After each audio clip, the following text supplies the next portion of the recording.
Hey there guys, hello, welcome, bonjour, hola, I should have thought about more languages before I did this.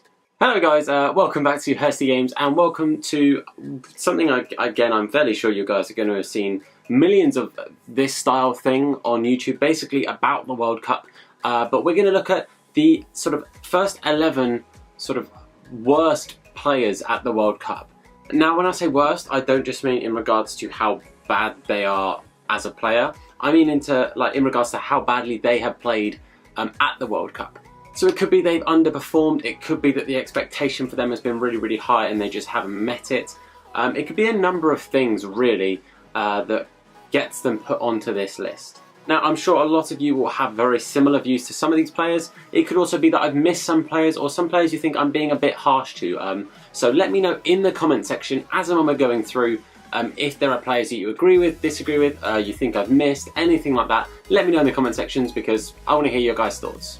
And if this video can get 15 likes, what I'll also do is I'll upload a video telling you the best players at the World Cup so far, the players I think have actually performed at their best or even better than expected at the World Cup so far. But for now, we're going to get into this video and have a look at the worst 11 at the World Cup.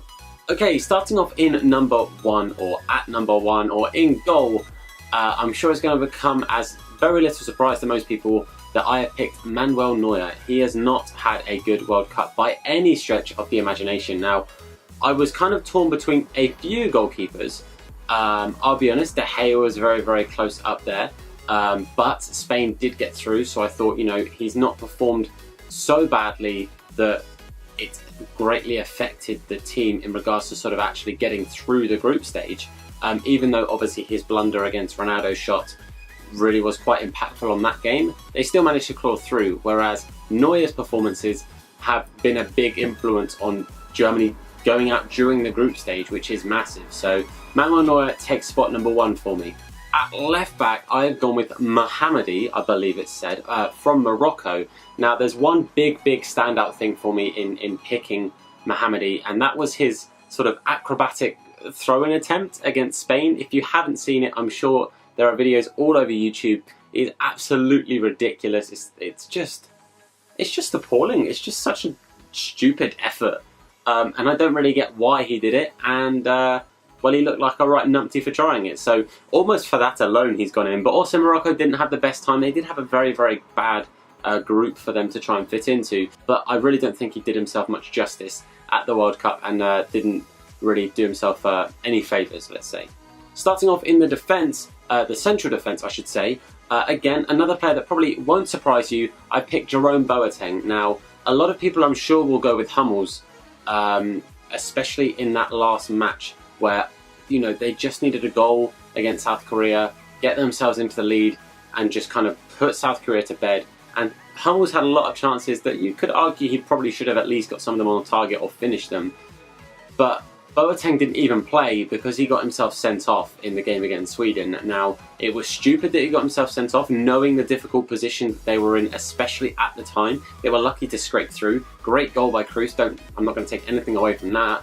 But Boateng made a silly choice, a silly decision, and I really think that affected Germany in the final game. With Boateng at the back as well, he hasn't had the best World Cup, but again, it's a world-class normally player, and you kind of want your best 11. So Soule kind of had to go in without much game time. There wasn't much faith, I think, in Soule from Low. So I think Boateng really deserves to be on this list for forcing the manager's hand in having to play a player he didn't want to play. And next to him, I've gone with Torres, the centre-back, and I believe the captain from Panama. Now, Torres, I think, is like a fan favourite. He was like the poster boy for Panama, and I honestly could have picked almost anyone from this Panama team. But I went with Torres purely because awful decision-making sort of in the defence. Corners and free kicks, like the wrestling, like the rugby almost play, unreal. What was going through their heads, I don't know. But I picked Torres as like the one I picked out purely because he just, I mean, I think he even scored in the Tunisia game, but it just shocking play. Incredible that Panama got there, but he didn't sell Panamese.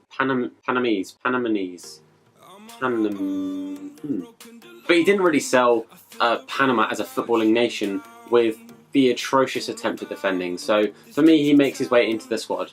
And the final player in this defence, I've actually gone with a left back at right back because I couldn't really pick anyone out at right back that I thought played atrociously. And that is a Dowu from Nigeria. I might be saying that wrong, but he really didn't do himself any favours. Played in all 3 of the games for Nigeria and just defended abysmally. Didn't get forward very well. I don't think he had any real highlights at any particularly good moments. And Nigeria defensively were a little bit of a shambles. I think Moses did okay. Moses put in a pretty good shift and made himself look pretty good and played fairly well, especially going forward. But I think Adowu just had a bit of a shocker, and I think was probably the weakest link in the Nigerian defence. Going on to the midfield, again, we're starting off with a German, and that is Sami Khedira. And I believe he actually got the lowest player rating out of every player in the World Cup for his game against South Korea. He was atrocious. He couldn't make a pass. You put a player like Khedira into a team, into a midfield, to kind of make it a bit solid and to have a bit of assurance in the midfield, and he just didn't provide that. He really didn't play well at all, and I think genuinely deserved the atrocious player rating that he got. He just absolutely didn't show up. So I'm sure I can go on forever talking about the German players, but I'll leave Khedira there. He was trash. The next player in this team is actually from Egypt, but it isn't the main man Mo Salah. It is El Neni, probably like the main midfielder for Egypt, and they were probably relying on him quite heavily in performing pretty well in that sort of holding midfielder / sort of roaming midfielder position, and he just didn't. He really didn't play very well. He didn't do enough in the Egyptian midfield, and there were a couple of times where he was accountable for mistakes, and it wasn't good enough. It really wasn't good enough from the Egyptian man, which inevitably led to their leaving of the World Cup with 0 points, which I think only 2 teams did, so not good enough from El Neni.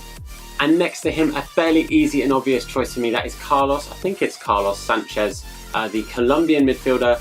Again, poor display from him. Much like Boateng, getting himself sent off a silly handball in their game. I think it was against Japan, which I'm pretty sure they also ended up losing. But it's the 2nd fastest red card in World Cup history, if I read that correctly as well. It's a lot of maybes. As you can see, my investigation level is phenomenal. But appalling display from himself to get himself sent off so silly like that. And I don't know if it's like a 2-match ban for it being a red card. So it could be that he doesn't play in the England game, and that's a bit of a shame because I feel like he was a bit of a weak link. So who knows? But Sanchez makes his way onto this team fairly easily. Okay, now we will have a look at the front 3, and we're going to start off with Thomas Muller, the right winger, the only actual winger in this team. And boy, Thomas Muller last World Cup was fantastic. I think he was one of the best players at the World Cup last time out. He really did play very, very well. I think he was quite underrated at his performance and how well he actually did. Pretty sure he very nearly got the golden boot, but Rodriguez got it just ahead of him.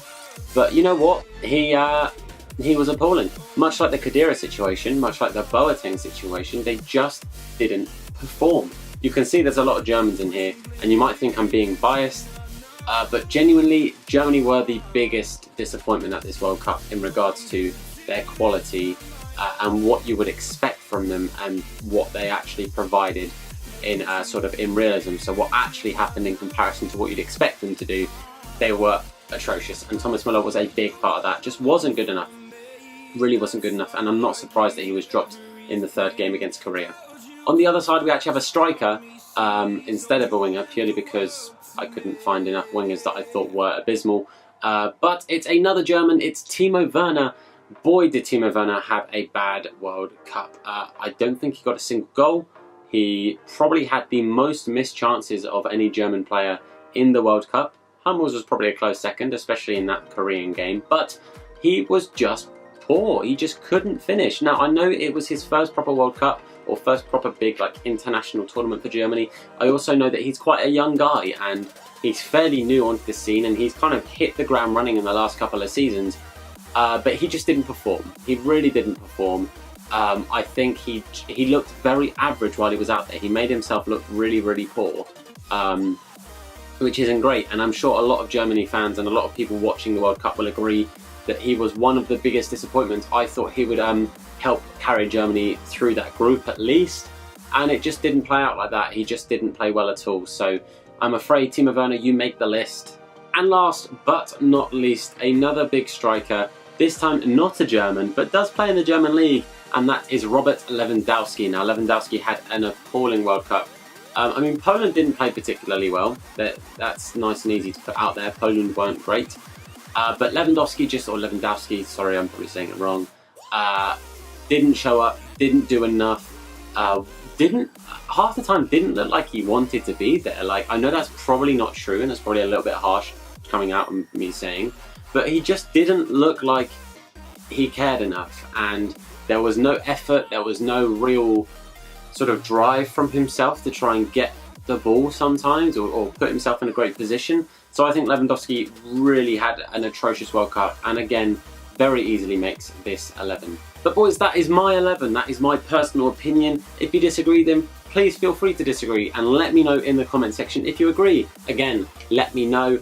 You could think I'm being a bit biased with no England players in there, and we didn't have a very good game against Belgium. I'll be honest, there were one or two players who very, very nearly made it in from the England team, but I think these guys were the worst players at the World Cup, or so far. If you want to see another one of these nearer the end of the tournament, then let me know. And like I said, if we hit 15 likes, then I will do the best 11 in my opinion at the World Cup so far. So you guys need to smash that like button if you did enjoy it, and if that's something you want to see. And of course, if you're new around here, please do not forget to subscribe. It would be greatly appreciated. We've just hit 650, which is incredible, and that's really, really cool. But we also have some big updates and changes happening to this channel very, very soon. So if you want to be kept up to date with that, then make sure you hit that subscribe button. But for now, boys, I'm going to say thank you very much for watching, and I hope to see you all very, very soon. But for now, boys, I'm going to say thank you, and I'll see you later.